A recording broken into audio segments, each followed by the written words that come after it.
P, 3P, 1I. Jadi 3PI. P pertama adalah persuasi politik. Persuasi P kedua adalah persuasi pendidikan.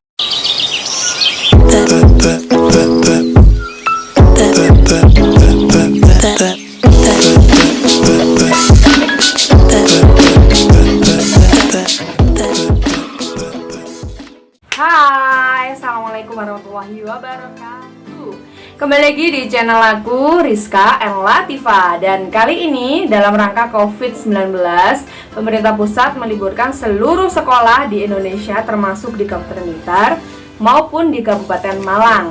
Dan kali ini saya Rizka and Latifa mau memberikan, bila ada manfaatnya bisa kalian share ke teman-teman.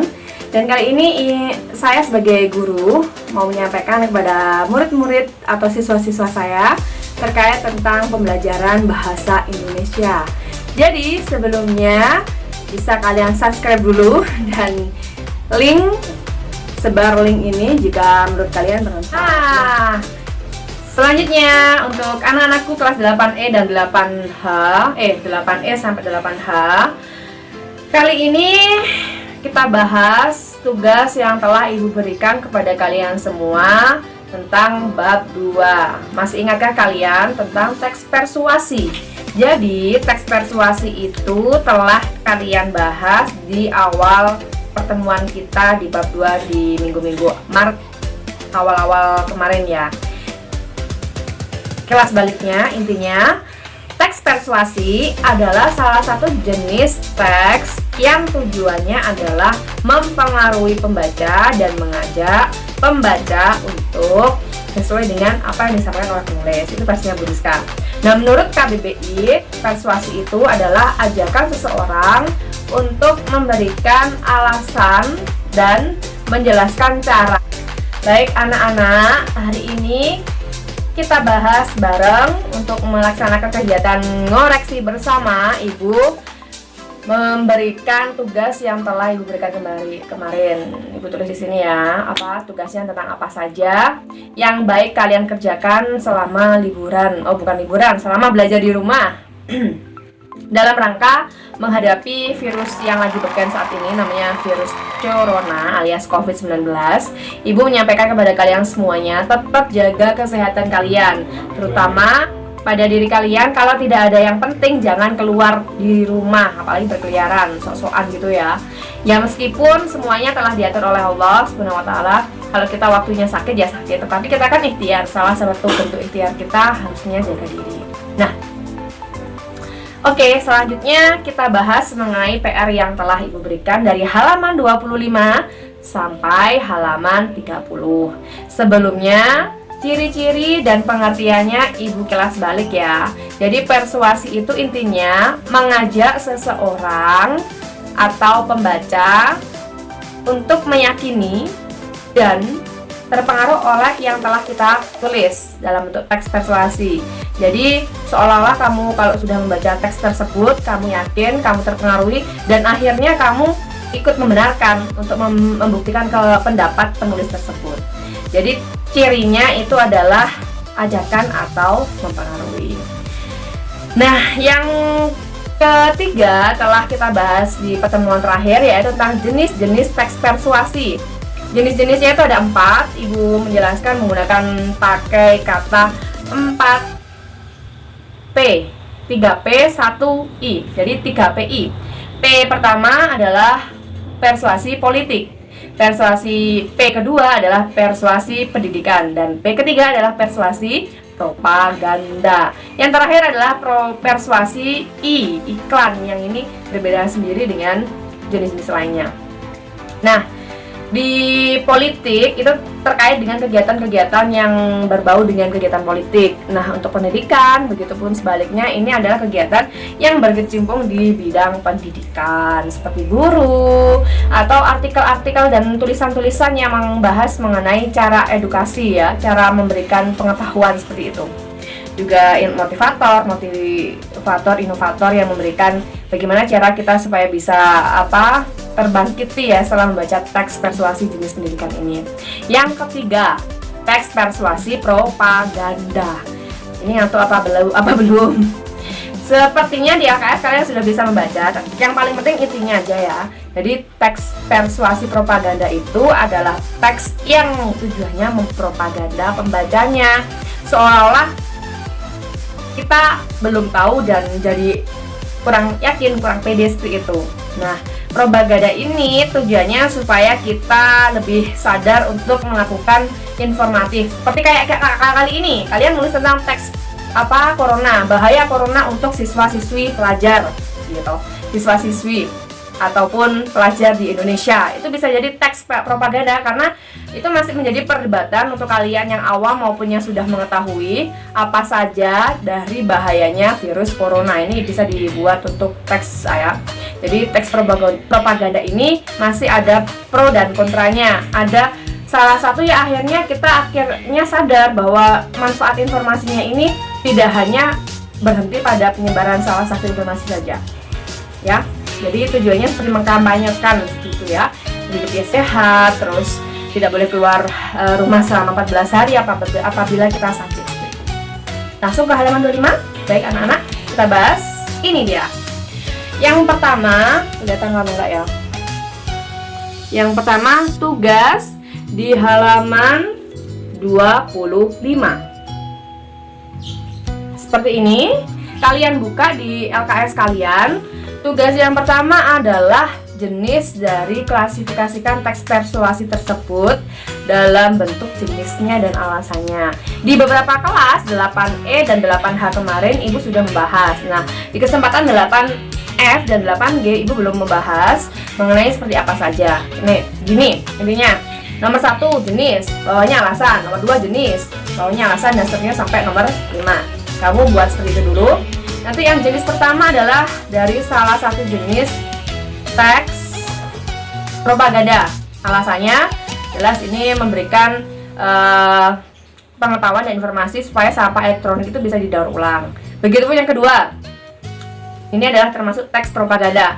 Karena pembaca membuat sadar. Jadi mie instan ini berbahaya apabila dimakan dengan nasi karena membuat obesitas pada tubuh manusia ya. Yang ketiga, ini adalah ada kata kunci guru. Banyak guru dan orang tua yang tidak sabar mendidik anak. Ini jelas teks persuasi pendidikan. Alasannya bisa beragam, nanti akan Ibu lihat dengan suara voice note kalian baca ya, kirim di grup, nanti akan Ibu amati. Yang keempat, teks persuasi iklan, karena yang dibahas ini adalah susu sehat mereknya ya. Jadi ada produk dan jasa. Ingat, iklan itu mesti ada barang dan jasanya, ada produknya seperti itu. Yang kelima adalah teks jenisnya teks persuasi politik karena nuansanya pemilu tentang kepala desa. Alasannya seperti itu ya. Oke, nilainya itu satu nomor kasih nilai 20. Akan Ibu buat poin di sini. Benar kali 20. Jenis benar 10, alasan 10. Jadi satu soal jawabannya 20. Oke?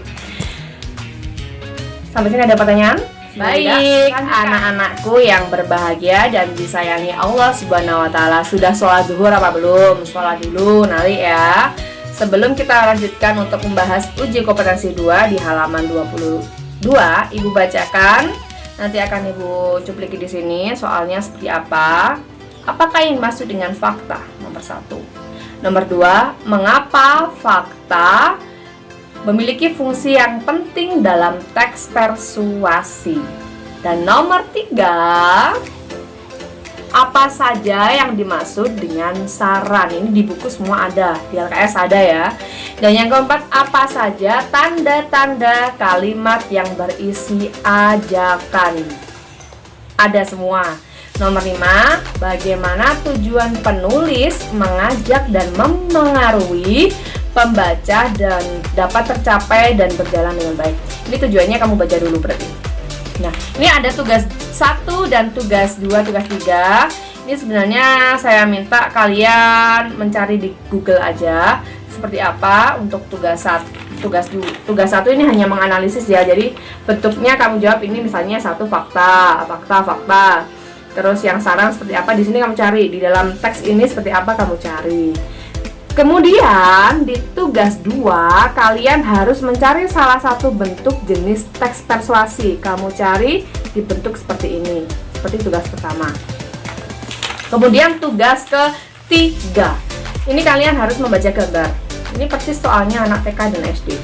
Nah, tugas membaca gambar ini, kamu diminta membuat teks utuh dari gambar. Seperti apa? Kamu harus mengarang.